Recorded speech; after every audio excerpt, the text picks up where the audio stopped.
கரூரில் விஜய் அவர்களோட பிரச்சாரம் சமயத்தில் 38 பேர் கூட்ட நெரிசல் காரணமாக உயிரிழந்த செய்தி தமிழகம் முழுவதும் பெரும் அதிர்ச்சியை ஏற்படுத்தி இருந்தது.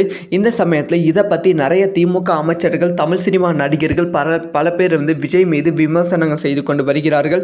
சில பேர் தன்னோட கருத்தை திமுக பக்கம் திருப்பி இருக்காங்க அப்படின்னு தான் சொல்ல வேண்டும். இந்த சமயத்தில் எம்பி கனிமொழி அவர்கள் தன்னோட கருத்தை சொல்லியிருக்காங்க. இன்னைக்கு ப்ரெஸ்ஸை சந்தித்திருக்காங்க. கரூர் வந்திருக்காங்க. அப்போ இரண்டவர்களோட இல்லத்துக்கு கனிமொழி அவர்கள் சென்றிருக்காங்க.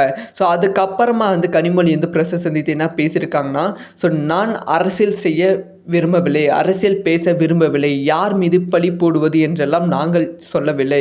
அப்படி நினைத்திருந்தால் முதல்வர் நள்ளிரவு 1 மணிக்கு இங்கே வந்திருக்க மாட்டார்.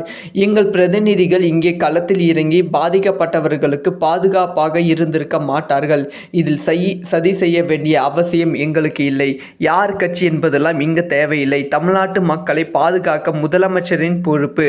அரசியல் காழ்ப்போடு கீழ்த்தரமான விமர்சனங்களுக்கு பதில் சொல்வது சரியாக இருக்காது அப்படி சொல்லி கனிமொழி எம்பி அவர்கள் தன்னோட பதிலை சொல்லியிருக்காங்க.